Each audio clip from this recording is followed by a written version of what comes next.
Hello guys, what's going on today? Welcome back to my channel. So in today's lesson, we're going to talk about the UI table view again, but don't worry, not the same stuff, right?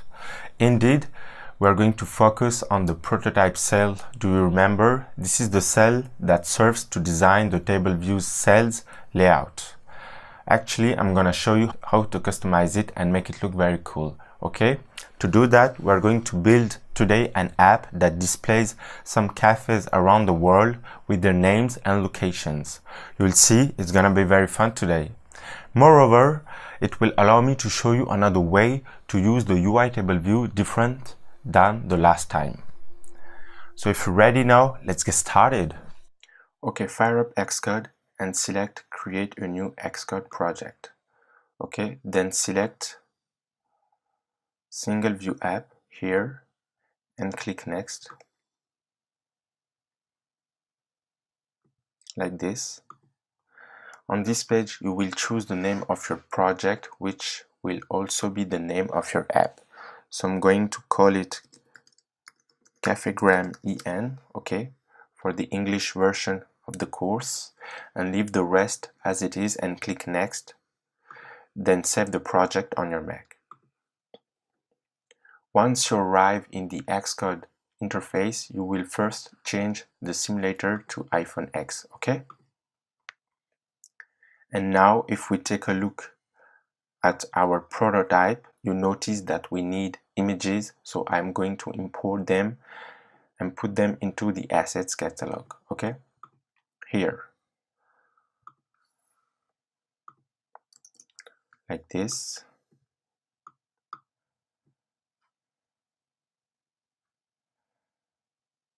Cool. Now select main.storyboard and jump to the interface builder editor. As usual, the default view controller is generated by Xcode, okay? But this time we won't use the default controller.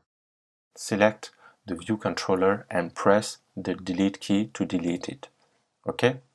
The view controller is associated with view controller.swift. We won't need it either, okay? In the project navigator, select the file and hit the delete button. Select move to trash when prompted.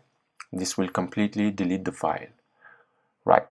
Go back to the interface builder and now drag a table view controller from the object library like this, table view, and place it in the storyboard like this. You have to designate it as the initial view controller. This tells iOS that the table view controller is the first view controller to load. All you need to do is go to the attribute inspector here and tick the is initial view controller option here. You'll then see an arrow pointing to the table view controller, okay? Also change the view as iPhone X. We haven't inserted any data in the table yet. If you compile and run the app now, you'll end up with a blank table. Let's try it. Cool. We can stop the simulator. The beauty of prototype cell is that it allows developers to customize the cell right inside the table view controller. Okay? To build a custom cell, you simply add other UI controls to the prototype cell. In order to accommodate a larger thumbnail, we have to make the cell bigger, okay? You'll need to change the row height of the prototype cell. Select the prototype cell and change the row height to 324 in the size inspector, here, and press enter. After altering the row height, drag an image view object from the object library to the prototype cell, okay?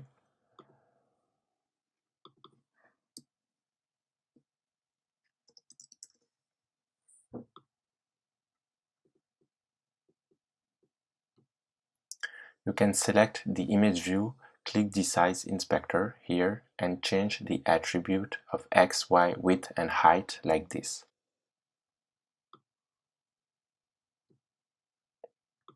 And 250 for the height. Okay. Now we are going to set its layout constraints. Click the Add New Constraints button and set the values of the top, left, and right sides to 0. Then click Add 3 constraints.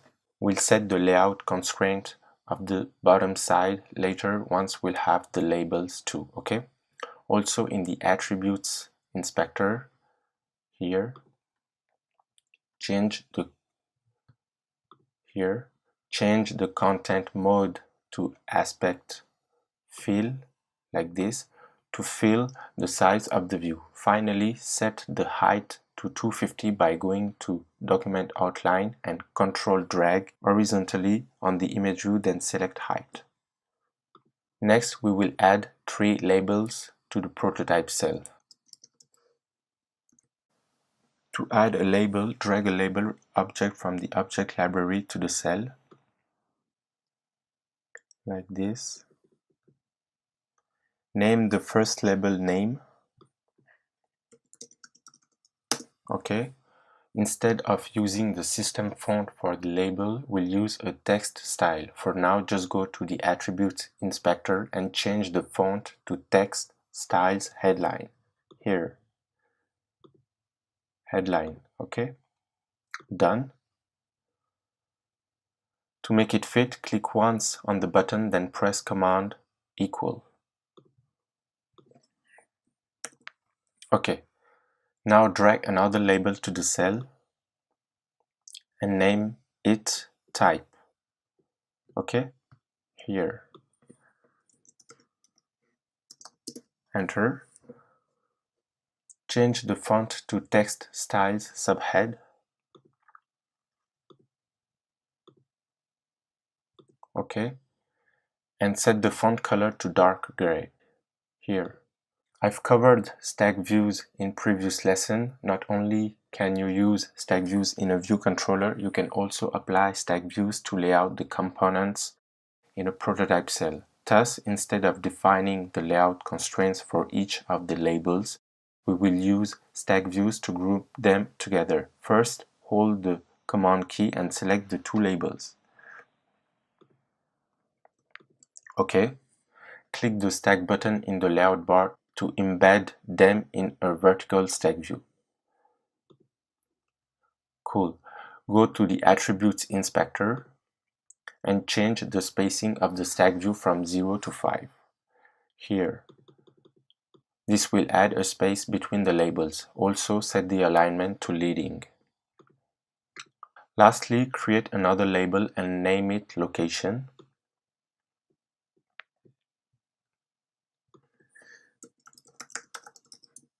OK.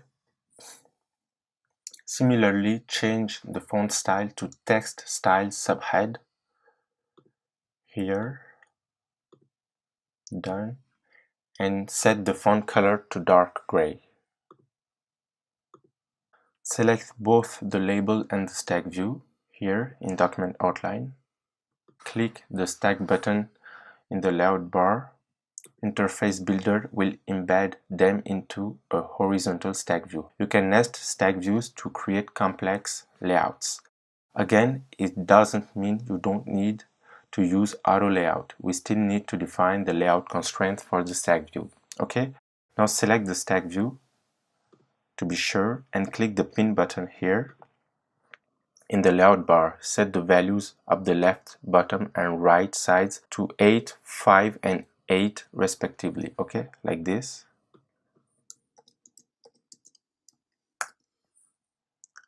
And then press Add 3 constraints. And finally, we are going to set a layout constraint between the UI image view and the stack view. Select the stack view here and Control drag to the image view. Then choose vertical spacing. That's it, we have finished our UI design. By default, the table view controller is associated with the UI table view controller class.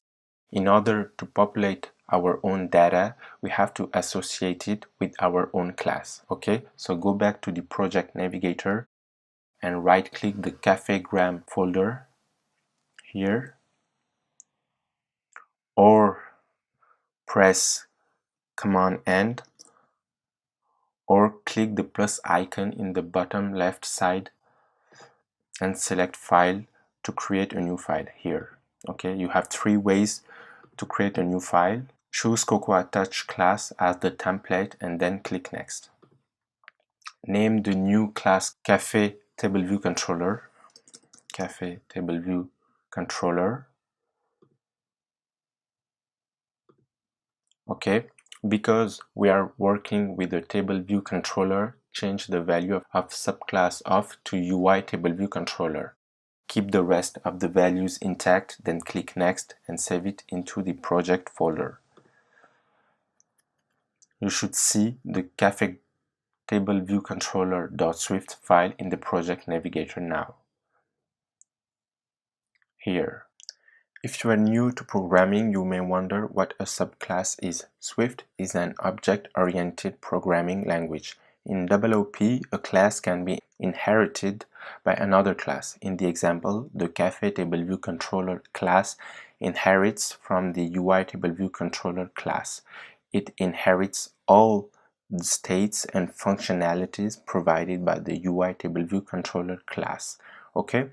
The Cafe Table View Controller class is known as a subclass or child class of UI Table View Controller. In other words, the UI Table View Controller class is referred as the superclass or parent class of Cafe Table View Controller. The Table View Controller in the storyboard has no idea about the Cafe Table View Controller class, so we have to assign the Table View Controller with the new custom class. Go back to the main.storyboard and select the Table View Controller here. Okay, in the Identity Inspector here, set the custom class to Cafe Table View Controller. Cool. Now we have established a relationship between the Table View Controller in the storyboard and the new class. There is one more thing to configure for the table view. Select the prototype cell here. Okay. In the Attributes Inspector, set the identifier to cell and let the style to custom. We are going to bring our own custom class cell. Okay, the user interface is ready now. Let's move on to the code. Select the Cafe Table View Controller.swift file in the project navigator and declare these 4 instance variables which are used for holding the table data like this. Okay. As said before, the UI Table View Controller class has already adopted the UI Table View data source and the UI Table View Delegate protocols. Since the Cafe Table View Controller class is a subclass of UI Table View Controller, it has adopted these protocols too. If you're not forgetful, we need to implement the following required methods of the UI Table View Data Source protocol in order to provide the table data. So first of all, this one, number of rows in section, and also the cell for row at. The UI Table View Controller class has provided a default implementation for these two methods. However, the default methods don't usually fit well in our own apps. For instance, the default methods just show a table without any data. It's our responsibility to override these methods and provide our own implementation for populating the table data. Okay? Next, change the code snippets in Cafe Table View Controller. The code is generated by Xcode when creating the class file. By default, it returns 0 for both the number of sections and the number of rows in the section. Okay? In other words, it's telling the table view that there is no data in the table view. This is what we want, so we have to modify the code like this. So we have one section, okay, and here we're going to call the cafe names array dot count to have the numbers of objects in the array. Okay, Here we tell the table view that there is only one section and return the total number of cafes as stored in the array. Before continuing with the cell for row add method, we need to create a class for our custom cell file, okay? So far we've designed the table cell, but how can we change the label values of the prototype cell? These values are supposed to be dynamic. By default, the prototype cell is associated with the UI table view cell class. You can select the cell in document outline here, and then go to the identity inspector to reveal the association here. Okay? In order to update the cell data, we are going to create a new class which extends from UI table view cell for the prototype cell. It's very similar to what we have done for UI table view controller. Now we want to create a custom version of UI table view cell that associates with the custom cell in interface builder. Okay, as usual, right click the cafegram folder in Project Navigator and select New File.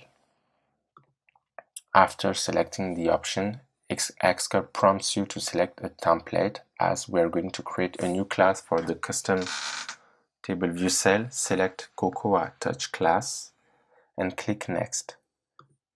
Fill in Cafe, okay, as the class name, and set the value of subclass of to UI table view cell like this. Cool. Click Next and save the file in the cafegram project folder. Xcode should create a file named cafe table view cell.swift in the project navigator. Okay, cool. Next, declare the following outlets variable in the cafe table view cell class. Okay. The cafe table view cell class serves as the view model of the custom cell. In the cell, we have four properties that are changeable: thumbnail image view, name label, location label, and type label. The view model stores and provides the values for the cell to display. Each of them is required to connect with the corresponding user interface object in Interface Builder. By connecting the source code with the UI objects, we can change the values of UI objects dynamically, okay? This is a very important concept in iOS programming. Your UI in storyboard and code are separated. You create the UI in Interface Builder and you write your code in Swift, okay? If you want to change the value or properties of a UI element, you have to establish a connection between them so that an object in your code can obtain a reference to an object defined in a storyboard. In Swift, you use the @IBOutlet keyword to indicate a property of a class that can be exposed to Interface Builder. For properties annotated with the IBOutlet keywords, we call it outlets, okay? So in the above code, we declare four outlets. Each outlet is going to connect with its corresponding UI object. We've used @IBAction to indicate action methods when developing the Hello World app. What's the difference between @IBAction and @IBOutlet?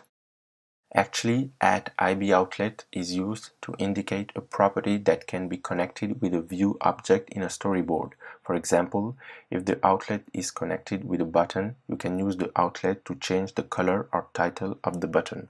On the other hand, @IBAction is used to indicate an action method that can be triggered by a certain event.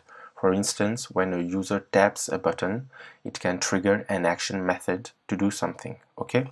Before we can establish a connection between the outlets of Cafe Table View Cell class and the prototype cell in Interface Builder, we have to first set the custom class. As said earlier, the prototype cell is associated with the default UI table view cell. To assign the prototype cell with the custom class, select the cell in the storyboard here Okay, in the identity inspector, set the custom class to cafe table view cell. Cool. Next, we'll establish the connections between the outlets and UI objects in the prototype cell.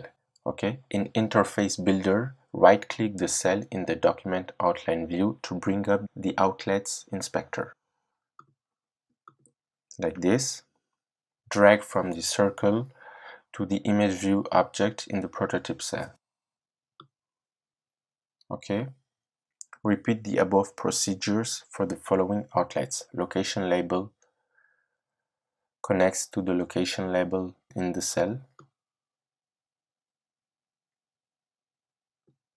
Name label connects to the name label of the cell. And type label connects to the type label of the cell. Cool. You can also switch back to the cafe table view cell here, .swift, to review the connections. If an outlet variable is connected, it will be indicated by a gray circle indicator. You can even click on the indicator to reveal the connection. Okay. Okay, finally we come to the last part of this lesson. Okay.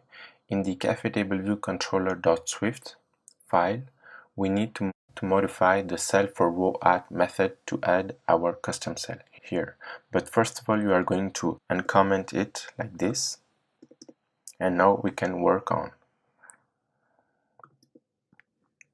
Okay, I'm going to create an identifier which is the same than the interface one. Okay, let cell identifier equal cell. Cool. And I'm going to put it here. I've explained the meaning of the DQ reusable cell method in the previous lesson. Okay, it's flexible enough to return any cell type from the queue. By default, it returns a generic cell of UI table view cell type. In order to use the cafe table view cell class, it's our responsibility to convert the return object of DQ reusable cell to cafe table view cell. This conversion process is known as downcasting. Okay, in Swift we use this keyword to perform a forced conversion. Therefore, write this line of code. Okay. Downcasting allows you to convert a value of a class to its derived class. For example, cafe table view cell is a child of UI table view cell. The DQ reusable cell with identifier method always returns a UI table view cell object. If a custom cell is used, this object can be converted to the specific cell type. Okay? Prior to Swift 1.2, you can just use the as operator for downcasting. However, sometimes the object may not be converted to a specified type. Therefore, from Swift 1.2 and onwards, Apple introduced two more operators, as exclamation point and as interrogation point. If you're quite sure that the downcasting can perform correctly, use as exclamation point to perform the conversion. In case you're not sure if the value of one type can be converted to another, use as interrogation point to perform an optional downcasting. Okay? You're required to perform additional checking to see if the downcasting is successful or not. I know you can't wait to test the app, but we need to write a few more lines of code. The lines of code below set the values of cafe name, location, type, and image. Okay, so select the cell, then call the property you need.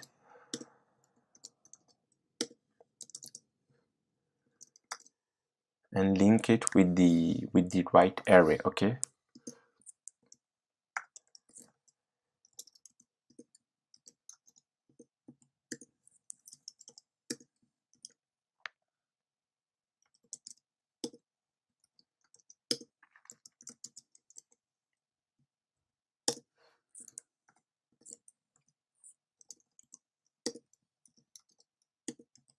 Okay, then type, okay, text,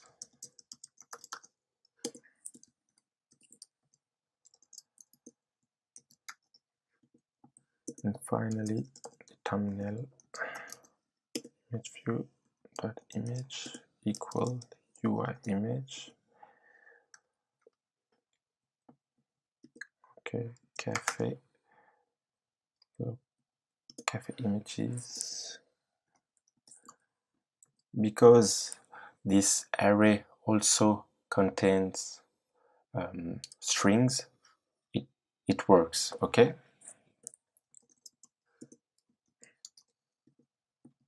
Perfect. So now you're ready to go. Hit the run button and test the app.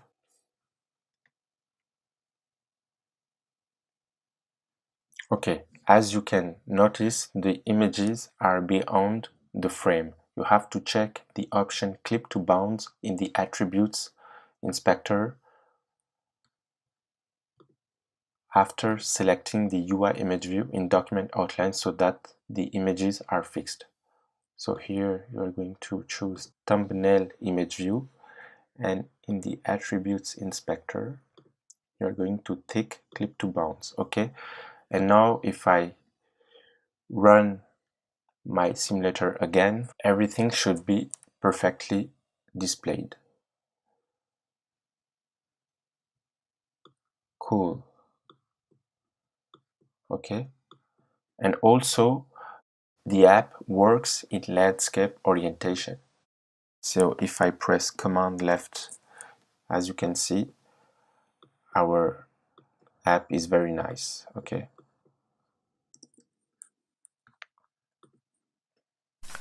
Thanks for watching this series. Hopefully you enjoyed it. Give it a thumbs up to support the channel, and don't forget to subscribe if you want to be notified for my upcoming videos on iOS Swift programming, right? Also, if I can give you an advice to improve your programming skills, is to practice daily and practice as much as you can. This is the only way to get straight to the point. So that's all for today, guys. I'll see you later. Bye-bye.